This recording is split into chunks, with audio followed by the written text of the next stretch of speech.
रमेश बाबू भरी जवानी में चल बसे। यही उनकी उम्र थी, 44 साल। रमेश बाबू अपने पीछे पत्नी लता और 3 बच्चों को छोड़कर चल बसे। उनका बड़ा बेटा अमित, दूसरे नंबर पर बेटी कंचन थी और सबसे छोटा सुधीर था। अचानक हुए इस हादसे को हम सब बर्दाश्त करने की स्थिति में नहीं थे। मुझे समझ थोड़ी कम थी, फिर भी इतना भी ना समझ नहीं था कि पिताजी के जाने का अर्थ ना समझ सकूं। माँ का रो रो कर बुरा हाल था। कच्ची गृहस्थी थी, ऐसे में उन्हें चारों तरफ सिवा अंधकार के कुछ नहीं दिख रहा था। सारे रिश्तेदार जमा थे।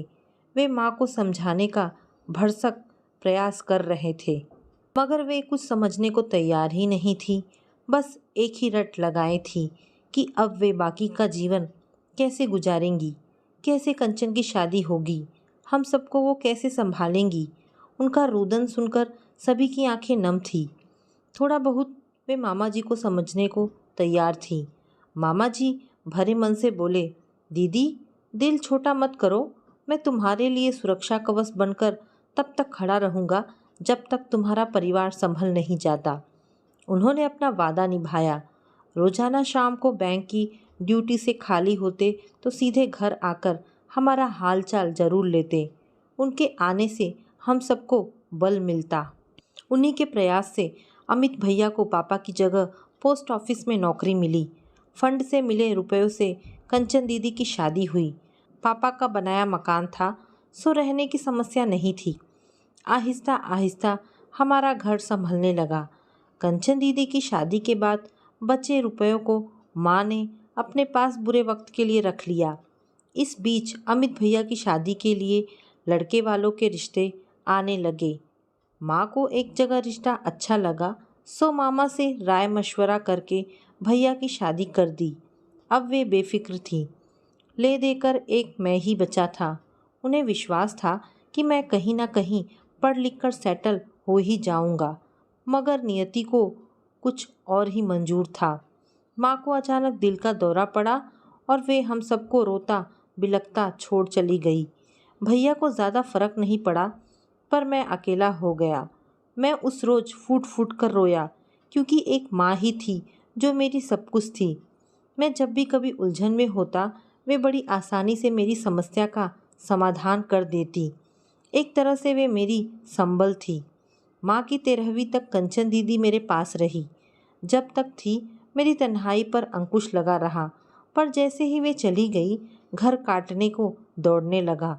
सबसे बुरी बात यह हुई कि जिन भैया भाभी पर मेरी जिम्मेदारी थी, वे ही मुझसे विमुख होने लगे। एक दिन मैंने माँ की पासबुक देखी तो पाया कि उसमें फूटी कौड़ी भी न थी। यह जानकर मैं स्तब्ध रह गया। भैया से पूछा तो बड़े तल्ख शब्दों में बोले, मैं क्या जानूं? पूरे 4 लाख थे भैया, माँ ने मेरी पढ़ाई लिखाई के लिए रखे थे। मैं लगभग रुआसा हो गया। जब तू जानता था कि पूरे 4 लाख रुपए थे, तो तुझे यह भी पता होगा कि रुपए कहाँ गए। मुझे तो पता भी नहीं था कि माँ ने इतने रुपए बैंक में रखे हैं। भैया बड़ी सफाई से अपना दामन बचा ले गए। भैया याद कीजिए, माँ ने आपको मेरी अनुपस्थिति में कुछ दिया हो? तेरा दिमाग तो नहीं खराब हो गया? माँ से दिन रात तो तू चिपका रहता था। तुम दोनों क्या खिचड़ी पकाते थे, मैंने कभी जानने की भी कोशिश नहीं की। फिर वे कहाँ से मुझे रुपए देंगी? मुझे रुपयों की ज़रूरत ही क्या है जो उनसे मांगूंगा और वे मुझको देंगी? खिचड़ी? कैसी बात कर रहे हैं? न मैंने न माँ ने आज तक आपसे कुछ छुपाया। पापा का जो भी फंड मिला उससे कंचन दीदी की शादी हुई और शेष रुपए जस के तस बैंक में जमा थे। तो इसीलिए कि अगर मुझे बेहतर पढ़ाई करनी होगी तो आपसे मांगने की ज़रूरत ना पड़े। इतना घमंड? माँ आप पर आर्थिक बोझ नहीं डालना चाहती थी। अब आप इसे जिस रूप में ले, कहकर मैंने इस विवाद को विराम दिया, क्योंकि जब मैंने देखा ही नहीं तो क्या कर सकता हूँ। जबकि सच्चाई यही थी कि रुपए भैया ने ही लिए थे।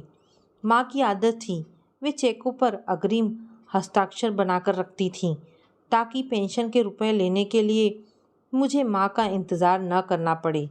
कभी कभी माँ दादी के पास चली जाती थी तो वहीं से फ़ोन कर देती थी कि मैंने चेक पर हस्ताक्षर कर दिए हैं, तू पेंशन निकाल लेना। माँ के इस विश्वास का भैया ने नाजायज़ फ़ायदा उठाया। माँ के मरने की खबर रिश्तेदारों को देने जब मैं घर से बाहर निकला, उसी समय भैया भाभी को मौका मिला माँ का बक्सा खोलकर चेक और उनके रखे हुए गहनों को चुराने का।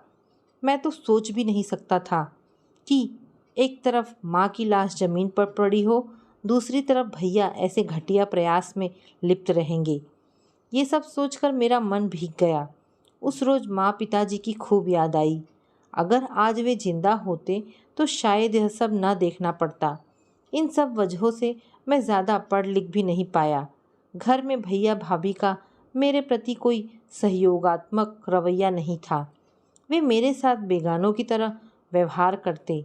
आखिरकार जब मेरी पढ़ाई रुक गई तो मैंने एक शॉपिंग मार्ट में नौकरी कर ली। तनख्वाह कोई खास न थी।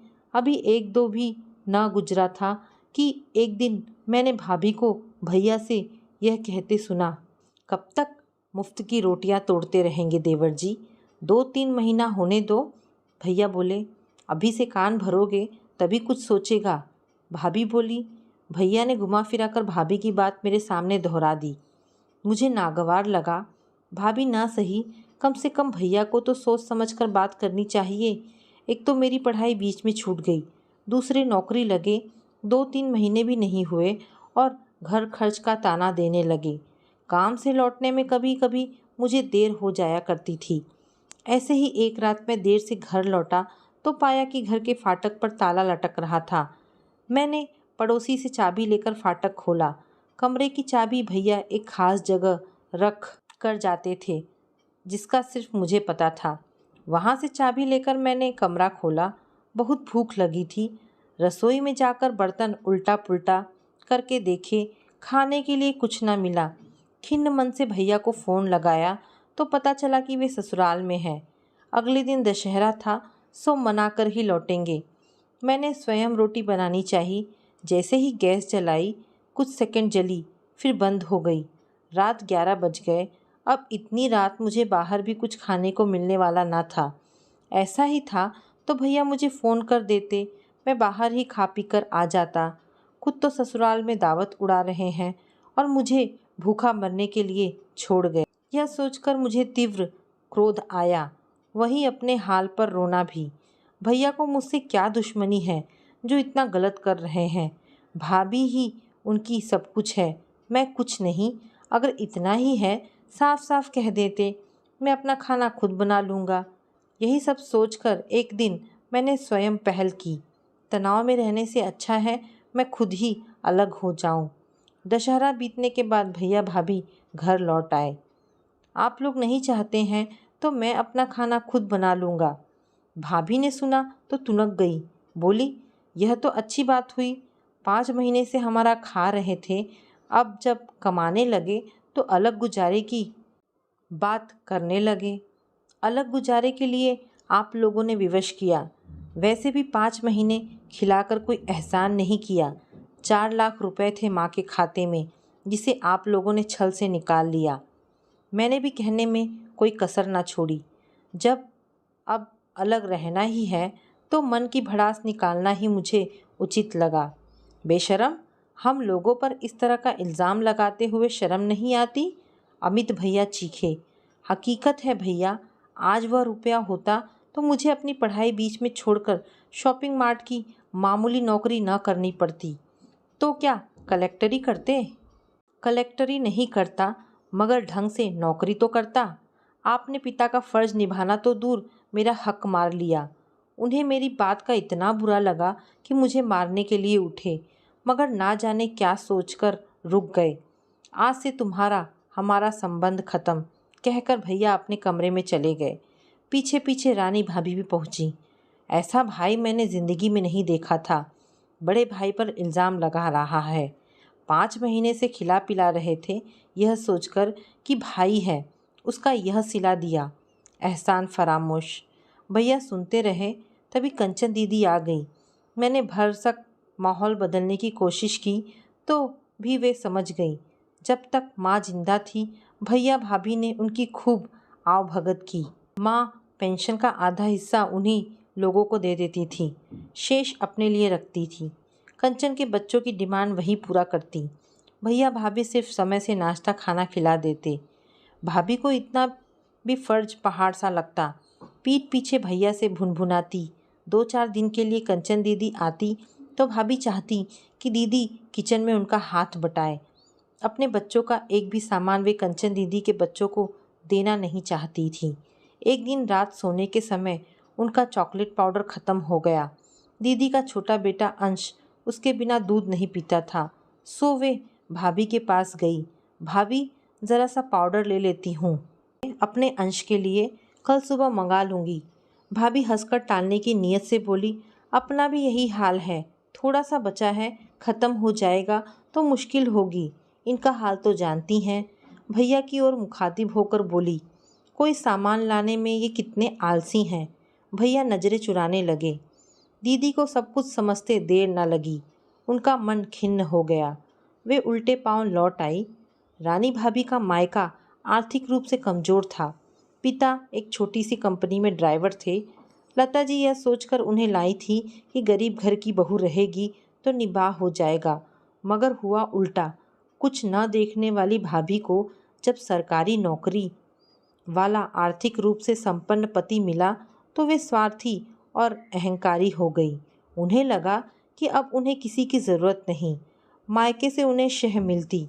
उनकी माँ चाहती थी कि किसी तरह उनके बेटी दामाद अपना अचल हिस्सा लेकर स्वतंत्र गृहस्थी बसाएं। माँ के मरने के बाद भरसक उनका यही प्रयास रहा कि किसी तरह मैं इस मकान का अपना हिस्सा उन्हें बेच दूं। मैंने मन बना लिया था कि चाहे वे जो भी कर ले, मैं पिताजी की अमानत नहीं छोड़ूंगा। मुझे मानसिक रूप से प्रताड़ित करने के पीछे उनकी यही मंशा थी। इस प्रताड़ना से बचने के लिए जब मुझे तनख्वाह मिलने लगी तो उनके यहाँ खाना छोड़ दिया। यह भी उन्हें बर्दाश्त न हुआ। कभी बिजली तो कभी मकान के टैक्स के नाम पर वे मुझे जब तक परेशान करती। एक दिन मुझसे रहा ना गया। बोला, रानी भाभी, सबसे ज़्यादा बिजली आप खर्च करती हैं। टीवी, फ्रिज, कूलर, मिक्सर सभी आपके पास है, आप भी खरीद लीजिए। मैंने मना तो नहीं किया है। उनकी वाणी में व्यंग का पुट था। मगर बिजली का बिल आधा आपको देना ही होगा। आधा क्यों? कनेक्शन पिताजी के नाम है, घर की आधी हिस्सेदारी आपकी भी बनती है, तो बिल भी तो आधा देना होगा। अच्छा तर्क है आपका, बराबर क्यों? मैं उखड़ा, आप ज़्यादा खर्च करेंगी तो ज़्यादा देंगी, मैं कम खर्च तो कम दूंगा।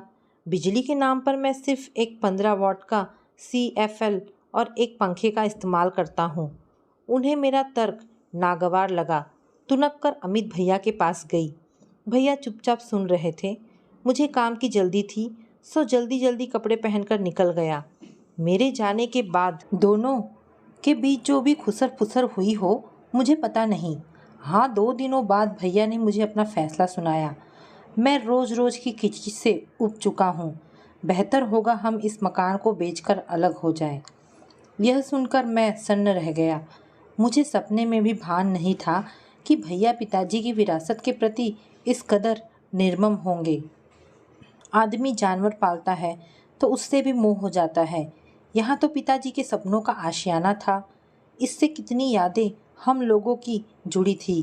कितने कष्टों को झेलकर उन्होंने यह मकान बनवाया था। किराए के मकान में रहकर उन्होंने बहुत परेशानी झेली थी। 15 किराएदारों के बीच सुबह 3 बजे ही मम्मी पापा को उठना पड़ता था ताकि सबसे पहले पानी भर सके। साझा बाथरूम, अलग सिरदर्द था। चील कौवों को पानी देने वाला समाज व्यवहार में भैया जैसा ही होता है। लिहाजा मैंने मन मारकर उनके फैसले पर मुहर लगा दी।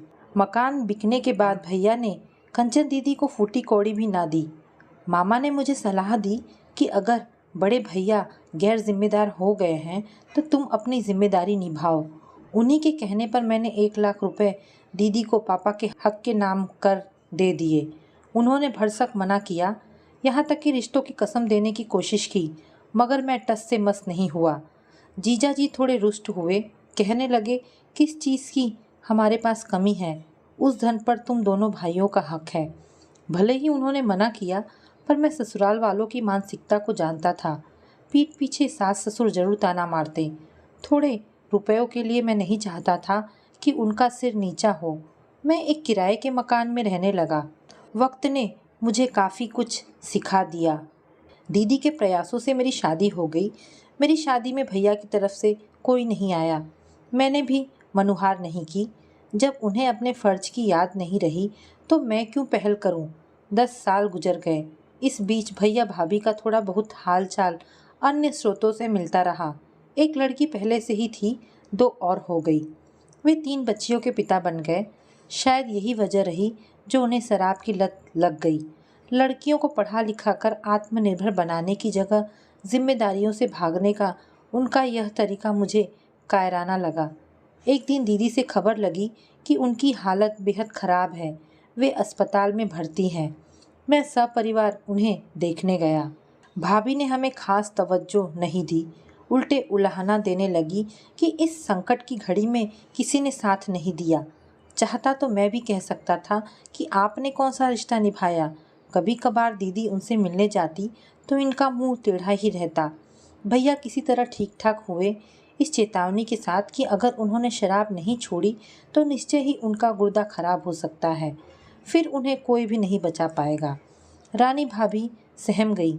वे इस कदर कमज़ोर हो गए थे कि ठीक से उठ बैठ नहीं सकते थे। ऑफिस कहने के लिए जाते, उनसे कोई काम हो नहीं पाता था। पीने की लत अभी भी नहीं छूटी थी। शाम पीकर घर आते तो लड़ाई झगड़ा करते। बेहद दर्जे के चिड़चिड़े हो गए थे। अपनी लड़कियों को फूटी आंख भी देखना पसंद नहीं करते थे, जबकि उनकी बड़ी बेटी ही उनकी देखभाल करने में आगे रहती थी। वे उन्हें हमेशा लताड़ते रहते, कहते कि तुम लोग मेरे लिए बोझ हो। उन्हें एक पुत्र की आस थी, पुत्रियां ही हुई। एक दिन उनके पेट में फिर दर्द उठा। डॉक्टर के पास ले गए तो उसने वही पुरानी नसीहत दी, मगर भैया पर कोई असर नहीं पड़ा। शराब ने उन्हें बुरी तरह तोड़ दिया था। एक हफ्ते ऑफिस नहीं गए, जाकर करते भी क्या। एक दिन साहब ने भाभी को बुलाया। मैडम, काम नहीं तो तनख्वाह कैसी? यह सुनकर भाभी की आंखों से आंसू बहने लगे। साहब ने उनकी परेशानी भांप ली, एक रास्ता सुझाया। आप कितनी पढ़ी हैं? इंटर। नियमानुसार ठीक तो नहीं, मगर मानवता के नाते मैं एक रास्ता सुझाता हूँ। आप इनकी जगह यहाँ आकर 10 से 5 बजे तक ड्यूटी करें। काम बेहद आसान है।